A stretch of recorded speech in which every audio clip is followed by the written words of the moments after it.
today with us we have Ryan Run 'em Over Charles. Welcome, Ryan. Thank you, man. Good to see you, brother. And thank you for coming in. Thank you a lot. Thanks for having me. First things first, brother, I've got to ask you about that name.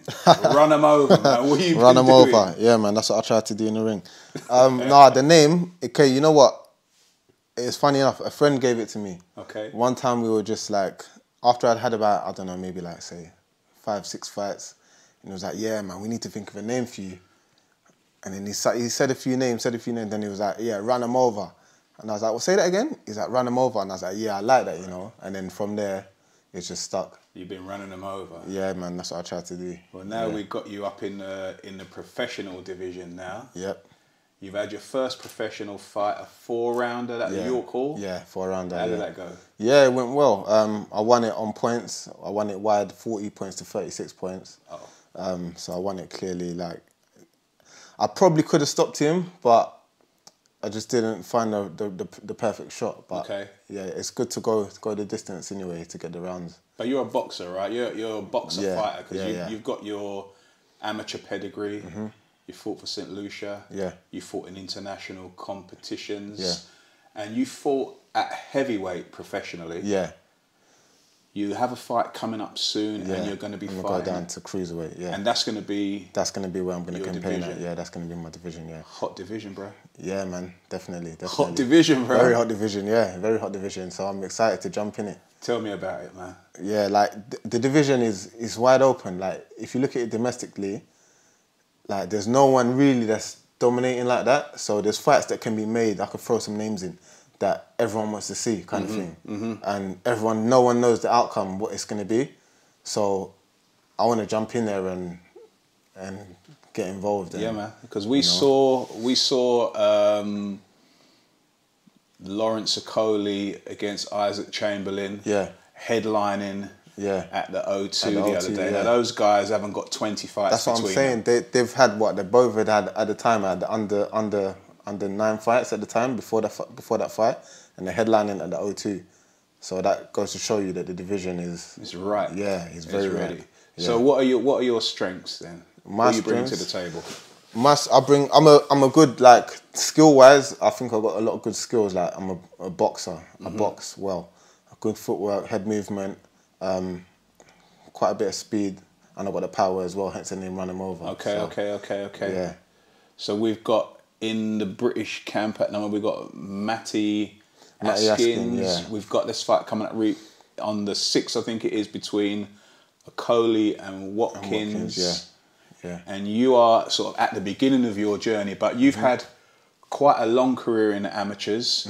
You're now 30, 31? Yeah, 31. So you're going straight in? Yeah, straight in. Like, it's almost like I've had my apprenticeship in the amateurs, because in the amateurs I was fighting in Olympic qualifiers, world championships, against guys that are Olympians, guys that have won medals at world championship games, sure, Commonwealth Games gold medalists, stuff like that. So I've kind of seen what they're bringing. So as long as I can just transfer that over to the pros, I think I'll. You got a fight coming up on the 30th of June? 30th of June at York Hall. Okay. You're fighting at cruiserweight. Do you know who your opponent is yet? Not yet. Okay. We've only just finalised the fight, so I'm actually going to be fighting. So I should get the opponent in the next, say, 2 to 3 weeks. We're looking forward to that. Yeah, man. We're looking forward to that. To running somebody over. Yeah, man. Trust me. Okay, so you say you have footwork, you have the punch, you have the ring craft. Yeah. You are your ideal fighter for you. Yeah. But let's just say, forgetting all your attributes, forget that it's the 2000s. You can go back as far as you want. Yeah. Put together for me and for the viewers your ideal boxer. Ideal boxer, yeah. So in terms of attitude, like, whose attitude have you seen that you really love? Well, me, I'm not the type of person that's like loud mouthed and that. But so I'd probably go with someone like Evander Holyfield. His attitude and the way he conducted himself. He was a warrior, like, and he was just a perfect gentleman kind of thing. So Holyfield in terms of attitude. He could take a punch and he could take a bite as well, man. That brother was taking that brother everything. was tough. He never cursed or carried on. He was a man of God, so he conducted himself like. Yeah, I remember that Tyson fight when he came in with the biblical references and all of that. Yeah, that's what I'm saying. So okay, so I wouldn't go that extreme, but in terms of like conducting yourself in a certain respectful way, I'd probably say Holyfield. Okay. Yeah. So what about ringcraft? Just general all-round ringcraft. General all-round ringcraft. That's a tough one, but I'd probably say Sugar Ray Leonard. Sugar Ray Leonard in terms of ringcraft, because he was like his footwork, his head movement, his hand placement. Okay. His punch selection, speed, everything. He had. So let's talk about that. Let's talk about footwork. Like, just on its own, a lot of people at the moment are mesmerised by Lomachenko. Everybody's talking Lomachenko. Yeah. Would he be your ideal fighter for just a footwork alone? In terms of footwork alone, probably. But you know what? His footwork is amazing. Don't get twisted. But some of the Cubans, their footwork is like just as good, if not better. Even the guy he beat, Rigondeaux, his footwork is amazing. But I think that fight, he was too small. He was like, the guy, Lomachenko, was too big for him. But I think he's actually got better footwork than him. Okay. But yeah, if I was to choose right now, I'd probably say Lomachenko. Okay. Yeah. It was interesting the other night, the Linares fight. Lomachenko looked considerably smaller. Than Linares, but there's just something about how he was able to move. Yeah. It was just his movement, and Linares has never really fought no one like that. Yeah. And even though the fight was very close up until the stoppage, obviously, but Lomachenko he's just got, he had that next level, you know. And absolutely. Yeah, and when he found the perfect punch, and then that was it. Yeah. I say that's the footwork side of it. And I don't want to keep on about Lomachenko, but the next question I was going to ask you was about the speed of hands and and glove work. And in that fight, the culmination of that fight was 9 unanswered headshots and 1 to the body. Yeah. Right? Yeah. It looked outstanding. But in your opinion, who would you say had the best hands? If you look at Pretty Boy Floyd, not Floyd Mayweather, not Money Mayweather, Pretty Boy Floyd. So going back. If you look at him up until, say, from when he turned pro, 96 up until 2003-4. Okay. Them first few fights, his hand speed was phenomenal. His punch selection, everything, like no one could really. They got near him. Yeah, it's only as he got older, he kind of just, not that he slowed down, but he changed his style. From the De La Hoya fight onwards, he just changed his style. So, and he went more defensive, and that's when he started calling himself Money May. So you ain't gonna hit me, but I'm gonna get some money. Yeah. Okay, we'll go with that. A lot of people have when we ask this question, a lot of people go straight to Mayweather for a lot of things, but it's interesting that you got in different directions. There's two different guys we're talking about here in terms of a fighter. You got Pretty Boy Floyd. He was a completely different boxer to how Money Mayweather boxes. So what was that? What was that last fight to you? That last fight, that was a bit of a. It was just entertaining. It was almost like WWE kind of thing. But obviously, like, I knew he was gonna. I think he was just playing around with him for a few rounds, just to give everyone, the fans, the show. A show, because it's pay-per-view. You don't want to end it in like 2 rounds or 3 rounds. So he played around with him for a bit, and then when he felt like any time he wanted to, I think he could have stopped it, but he just stopped it in round 10. That's when he stopped him. So it's one of the things I did enjoy. I mean, I wasn't a fan of the fight, but I did enjoy seeing McGregor go down. Man. I enjoyed, like, what I liked about it is that he gave him a prolonged beating. That's what I liked about it. Man was tired. Just making the man fatigue and just hitting him with shots, and then just looking at him and be like, I like that. So we're going money Mark 1. Well, sorry, Pretty Boy. Pretty Boy. Yeah. And forget money. Okay. So, big question now, the equalizer question. Oh. Who are you going to choose for power? Power, jeez, no, it's only got to be. There's 2. Really, there's 2. Tyson, obviously you got Tyson. His power was phenomenal, but Julian Jackson. I don't know if a lot of people know about Julian Jackson. Oh, you're drawing cards But yeah, now. come on. I know my stuff, man. Julian Jackson. That's who I'm choosing for power. Okay. If I'm building my... Let me have a guess. Which particular fight? You know the one... The man who never got hit. Yeah. Yeah. Yeah, that fight. Man. The Harold Graham Yeah, Harold fight. Graham. Yeah. That, like, thing is, man was 30 seconds away or less than that from becoming world champion. And then, out of nowhere, just gone. When I watch the replay, sometimes I'm thinking, how the hell did he get that punch out of so much power just out of nothing? Because the referee had already told him, he'd already told Julian Jackson, listen, mate, this is your last round. Because that cut was no joke. Yeah. Because Jackson had trouble with his eyes. I think there was some retina issues that were happening with him. So he had trouble with his eyes. And wow. Yeah. So I'm going to go with you. I'm gonna agree. Okay, That brother had power. So who's the trainer of this wonder fighter that's going to beat everybody? That's a tough one because I don't know whether to choose like modern day or you can go in any era you want. I'll probably have to go Angelo Dundee, you know. Whoa. Yeah. Okay. Probably have to go Angelo. Yeah. Okay. I'll take that one. He's had some boxers, and really he had the boxer. Exactly. Yeah.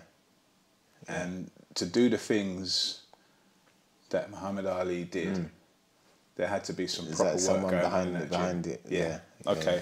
I'm going to take that, and then finally, who's the manager stroke promoter? The manager promoter. That's a straight up Al Heyman.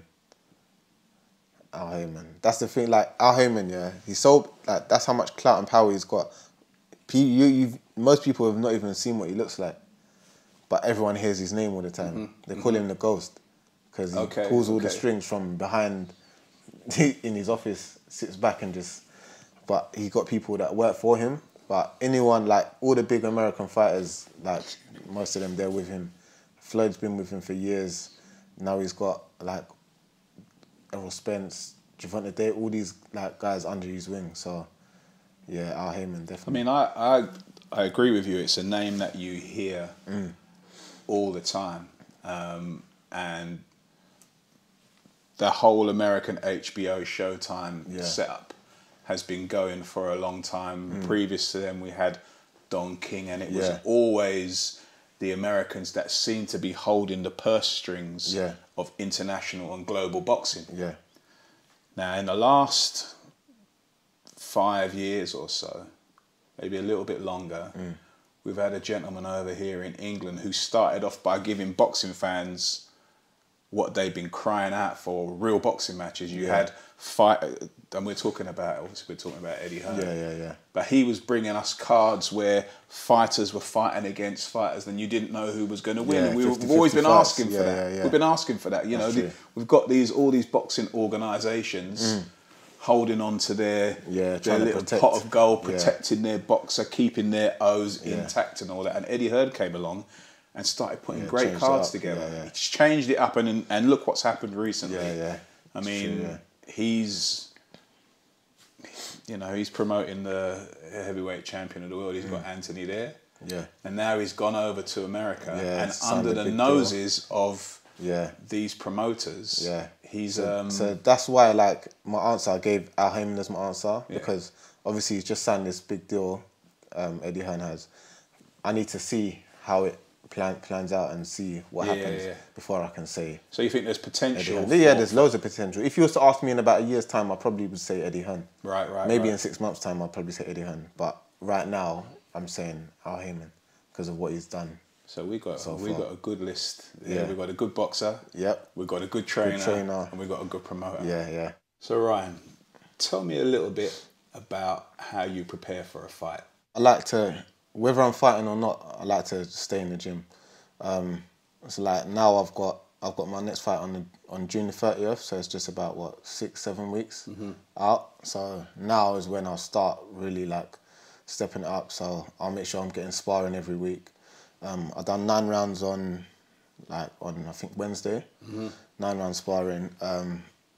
I'll make sure that I'm running about at least 4 times a week, and with those runs, I'll So I do 2 like long runs, so probably about between 5 and 7 miles, and then 2 sprints. So I do like interval sprints. So I'll go to the track, and I'll like sprint, jog, do like change it up 400s, 200s, just mix it up. Where are you training at the moment? At the moment, I train at Miguel's boxing gym. Okay. Yeah, in Brixton. But then I do all my track work where I live in Edmonton at Lee Valley Athletic Centre. Yeah. Good centre right there. Yeah, very good. Like loads of the GB athletes train there. Yeah. Like athletics team. And yeah, then they've got a gym there, so I use the gym there. Sometimes I use the gym at Miguel's to do my weights as well. I've also got a strength and conditioning coach, so I work with her once a week. But yeah, like I just make sure that I'm just no stone is left unturned. Are you a family man? Are you married? No, kids? no. You're at home? Not yet. I'm at home right now. Yeah. Okay. Yeah. So that kind of takes a bit of pressure off me because luckily food's always cooked at home, so I don't need to go and look for my next meal and like food. There's always a plate of food at home. So you got a nutritionist who's invested in you for a long time. Yeah, whole time mumsy. Yeah. Yeah. So yeah, man. How about weight and stuff like that? Do you have to pay close attention to your weight, or are you naturally rolling it? Yeah, basically like so as you know, my last fight was at heavyweight. So this fight I'm coming down. So I've really got to kind of monitor my weight and make sure that I'm gradually losing it. So every week I'm aiming to lose, say, like about 2.5 kilograms, and then by fighting that I'll get there. Do you have to boil and stuff like that? I try not to. Like if I really have to, then I will, but it's not really recommended. Instead of what I'll do, instead of like using a sweatsuit, I'll just put on like about 3 tracksuit bottoms instead. Okay. Or 3 tops as well. Yeah. Instead of using the sweatsuit or going in the sauna, and then just training that. So it's still just as effective, kind of. So you'd be doing this probably 3 or 4 times this year. Yeah. 3 or 4 another fights 3, this year. hopefully another 3-4 times this year. So how do you sort of get the training to kind of dovetail with Ryan the person? You know what it is? I think because I've been doing it for a while now, I think it's just part of me. And like the training, like if I'm not training, then that's when like I don't feel like myself. Okay. You know what I'm saying? It's like training is part of me. Like it just, even if I've not got a fight coming up, I'll still train, just because it's something that I've done for so long. And yeah. Yeah, I feel that way about biscuits, man. But we ain't gonna talk about that. I feel that way about biscuits. But I think your training's gonna do you more good than my biscuits. Yeah. Well, theoretically, yeah, it should be, yeah. So let's lighten it up a little bit, man. Let me ask you a few either/or questions. Okay, alright then, yeah. Right, so it's real simple. You either like one thing or you like the other. Alright then, cool. So here we go. Alright, go on. Let's go music. Yeah. Let's start with grime or hip hop. That's a tough one, you know. I love grime, yeah, but I'm gonna have to go hip hop because hip hop's been there from day. Okay. Yeah. Okay. So with that in mind, you love both. I'm gonna ask you about people from each genre. Okay. Then right? Cool. Yeah. So you got a choice. You're getting in the car. Yeah. You got 50 miles to drive. The sun is shining and you're feeling the best you could ever be. Yeah. Are you putting in Kendrick? Yeah. Or are you putting in J. Cole? Oh. 50 miles, yeah? 50 miles to go. Hey, forget the distance. Kendrick. Yeah. Yeah? Yeah. I rate J. Cole. I probably prefer J. Cole, but I think Kendrick's just got more music that I like. So J. Cole, I prefer him, but Kendrick's got more. It's that production is way superior. Yeah. Just interesting the way he does things. That's why I choose him. I hear you, man. I hear you. So then we're getting grimy. Right? It's Saturday night. Yeah. It's a summer's night. It's 1 o'clock in the morning. You just come out of the club. Yeah. Is it Stormzy or is it Rich? Wretch. I have to go Wretch. I'm from North London, so I have to go Wretch. Okay. All right. Cars. Yeah. BMW. Maserati.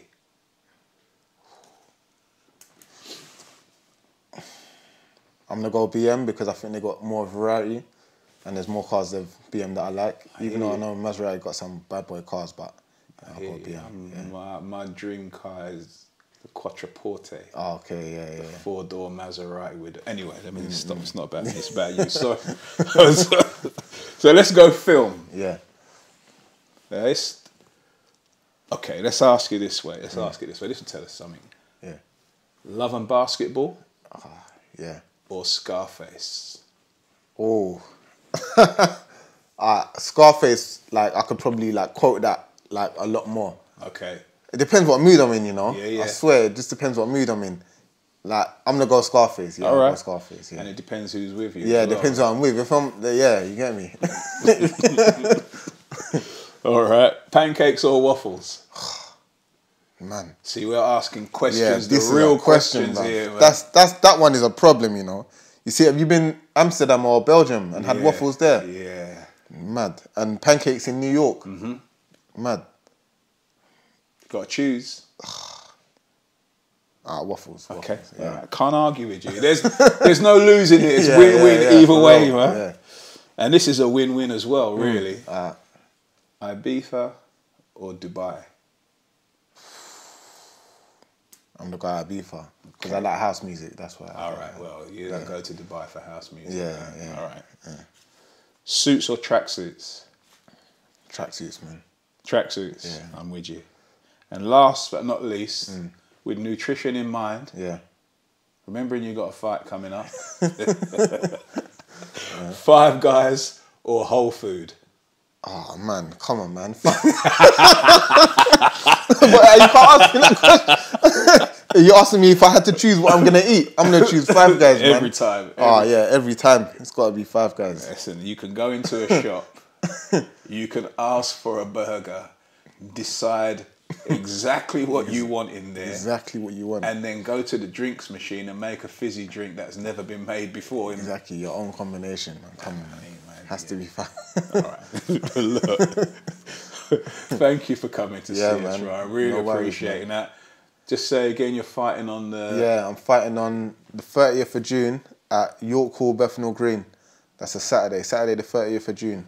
Okay, and you promised to come back in and see us. Yeah, definitely. After you've run that guy out. Yeah, man, 100%. Yeah. Thank you, brother. Appreciate you. Thank you. Thanks a lot. Yeah, thanks very much. Yeah. See you guys.